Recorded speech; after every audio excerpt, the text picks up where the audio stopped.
Welcome to this Roll for Crit review.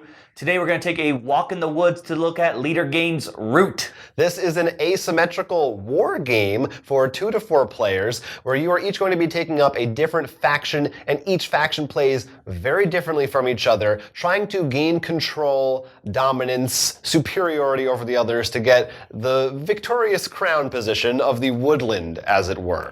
We're going to quickly go over each faction because they're so different, but before we do, there's a few things that they do share. First off, there's moving. You can move around the board through mostly these pathways, using sort of your warrior pieces. And essentially the rule is that if you have the most pieces in an area, clearing they're called, then you rule that clearing. And in order to move, you must rule the one you're moving from or to. Otherwise, you cannot go to another spot. There's also combat. If you're going to run into other pieces of other factions, you're going to be fighting a lot probably. To do that, it's very simple. You just roll these 2 dice, and the defender gets the lower result, the attacker gets the higher result, and you remove from each other whatever the amount that you got is. The person who's getting the pieces taken away gets to decide what gets removed, starting with warriors, then their tokens or buildings if they have any in that area. Then there's crafting. There are cards, this deck everyone will pull from, and they have different abilities as well as symbols to match some of these clearings. You see, the point of the game is to hit 30 victory points. Everyone's going for it. And everyone has their own unique ways generally of getting those points. But if you hit 10 points, you can choose to spend this dominance card, which pretty much changes your win condition, and everyone knows it, to pretty much controlling certain areas of the map at the start of your turn. There are only 4 of those in the deck, and you don't know exactly when they're going to come up. So it's something that you might be able to plan for if you know they're in there, but it's kind of tricky and it's a risk to go for it. And the other thing is that people spend them for other actions and stuff. They actually go out and sort of a common field, area. yes. Yeah. And someone can take it. So you might know, oh, he's going for those clearings, so I need to make sure I hold on to one of those spots. And if you choose one of those, going for points is off the table for you. So it's really a commitment that you're making. You are all in.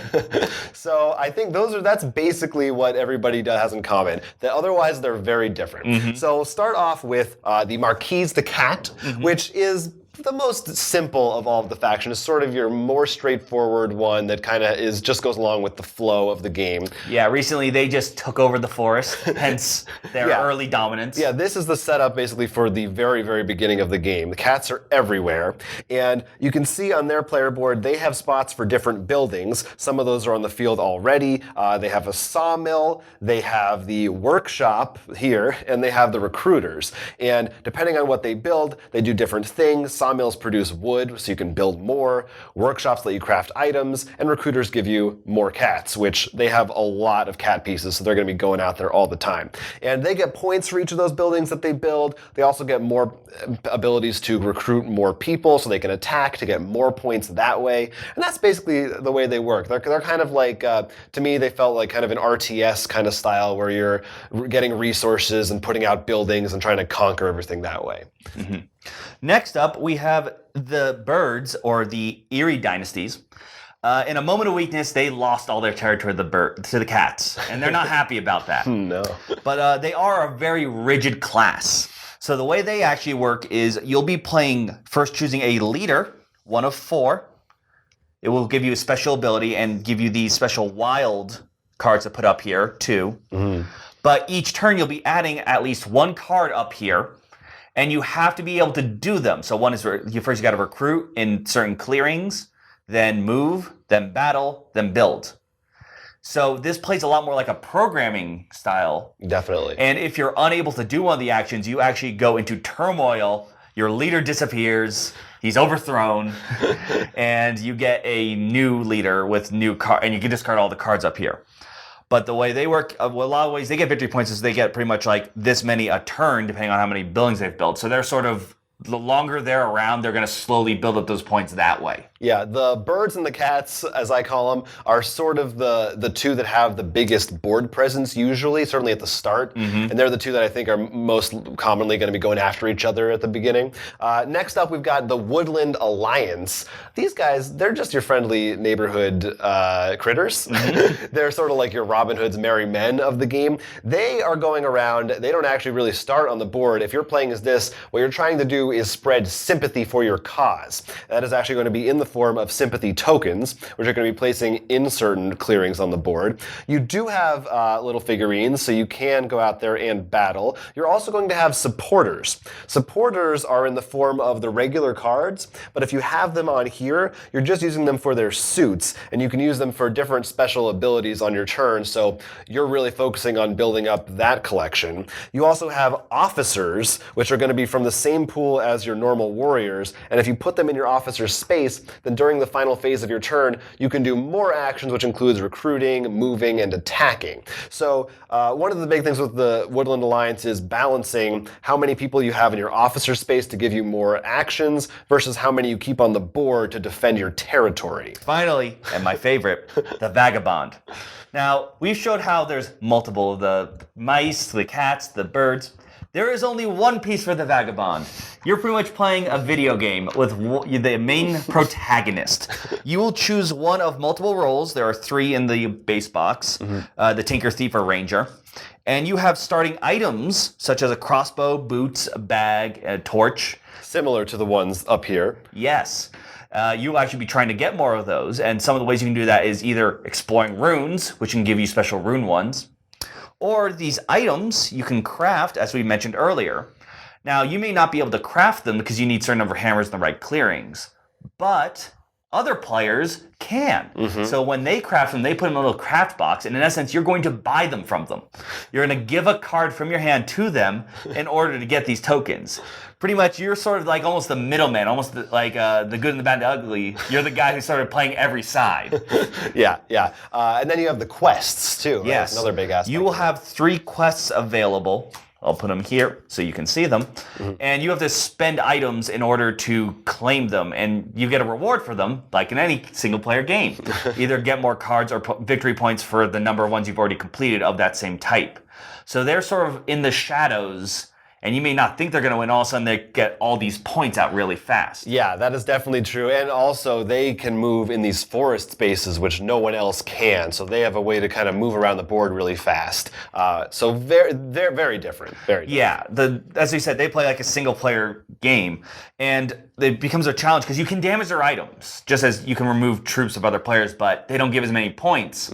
So it's a really challenge. Do you want to go after the Vagabond, who can probably give you points? Or do you want to just stick with trading with him? He actually has a little like morale meter with all the groups. And just like if you play something like Fallout, if you slight one of the other groups, they will hate you forever. So you can decide who you want to actually ally with or fight against. It's very interesting. One other fun thing is they can't control the multiple areas for those dominants. So if they get this card, what they can do is use it to ally themselves with whoever's lowest on the score track. And if that person wins, so does the Vagabond. So they actually, it's not just like some games where you have an alliance, but eventually you're going to have to break it. They actually could team up with someone. Yes. It really changes the game. So that's how it works. All 4 are taking their turns in different ways, taking out some of these actions until either someone hits 30 points or completes a dominance card. This is a really interesting game. It's that asymmetrical thing, which we've seen in other games. Cthulhu Wars certainly comes to mind. It's definitely the biggest one I know of, and I love that game because of it. And this does it honestly better. Well, let's get into that. But I was just going to say Vast is another one from the same company that came before this from a different designer, though. But and Cosmic Encounter kind of has that. Why go back into that? How do you think this one does it better than Cthulhu Wars or any other? Well, one of the big things is I think Cthulhu Wars, these feel a lot more asymmetrical when looking strictly at the base games, comparing the base game side by side.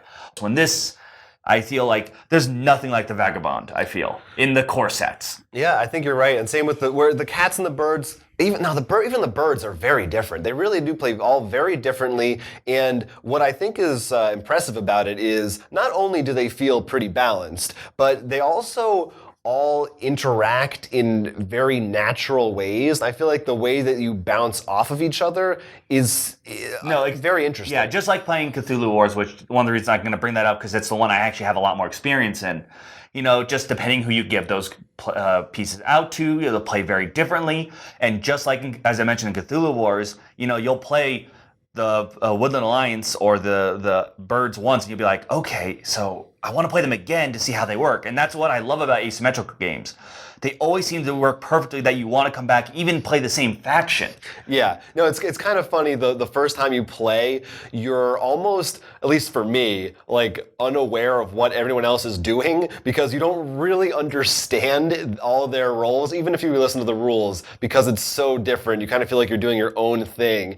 And then playing it again, once you have played them, you can come back and be like, now I understand what those birds are trying to do. So I have a better position to try and stop them from doing it. But then you also, now that I know that too, I want to play them again. Right, and do it better. So that's that's why doing a good asymmetrical game will just give you so many hours of playtime, which is, I think, really important. So there's a lot of variability in that, plenty of replay value, and with when those extra stuff comes out, even more so. The art style, I mean, it's adorable. It's adorable. It's really aesthetically pleasing. It looks very like handcrafted and welcoming and warm, and it doesn't. It almost betrays what the game actually is because it is a pretty cutthroat war game, honestly. But it's nice that it doesn't look like that. You mentioned that because I was thinking about plenty of games we've played. Mm-hmm. There's the time when the one person gets slaughtered or thinks they're getting slaughtered, and I think almost every game with Root, we've seen one person think like, "Oh, I'm in trouble. Like this could knock me out of the game." But all of a sudden they're all of a sudden back in again. Then someone else. Like it seems like it's really easy to come back fast. It's one of those games, and I think partly due to the asymmetrical nature, where you can make comebacks, and so much of it is from the meta of keeping each other in check and saying that look at what the lead that guy has, and then you kind of take them out on it. Whereas if you don't do that, there could be some unbalance in the mix. Mm-hmm. But I think I really like that. I find that kind of fun when you have that aspect at play. Something else I really like is the way the combat works. I love that to fight someone, they don't need to do anything. You pick up 2 dice and you just roll both of them, and that's what happens. Other than the one, if you have an ambush card or not, it's very simple. You don't need to go into a whole thing of, wait, I have this card, you have this card, hold on, let me do some math. I like that a lot. I will say, this is not too big for me, but for some players, it's that sort of risk combat in which pretty much, even if you've stacked the edge really in your favor, you're still rolling dice, and you could be the one who gets the 0. Well, that's true, but I think what makes it better is that, first of all, you can't do more than 3. So right. This mitigates it in that sense. I just know that for some players, sometimes the fact there is, even though you've planned this great assault, it could. Sure, it's still dice rolling. No, I mean you're right, but to me, I think the game does a good job. Yeah, if you're someone who just hates that at all forever, then yeah, you won't like it. But I didn't feel like it was super totally random in that regard. No, we had a couple hilarious moments when someone just kept getting zeros. I think like 2 times. Right, and then maybe sometimes you got to sit back and say, I should probably plan something better, or maybe try a different approach. So I really like this game quite a bit. It's super fun to come back to. And everyone that we've played it with has really enjoyed it, from the style of it, to the combat, to trying the different factions. They all, I think, are fun to play as. And that's really the most important thing, is because if there was one that was a dud, then that would just be a huge bummer. But they all, I think, are really interesting. Do you have a favorite? I will say, obviously, as I already said, Vagabond's my favorite, because it's like, I feel like he's playing a video game. He's pretty good. I think I like the Vagabond as well. I like the cats a lot too, actually. I think they're pretty fun. They're definitely interesting. But yeah, like I said, for me, the Vagabond just fits my style, because he's definitely that guy who sort of sneaks his victory in.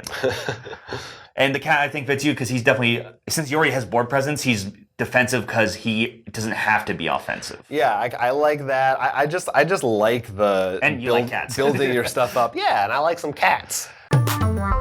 Here are our crits and misses for Root. Crits. An adorable, handcrafted art style is super appealing and welcoming. Each faction feels balanced and unique, and more importantly, fun to play.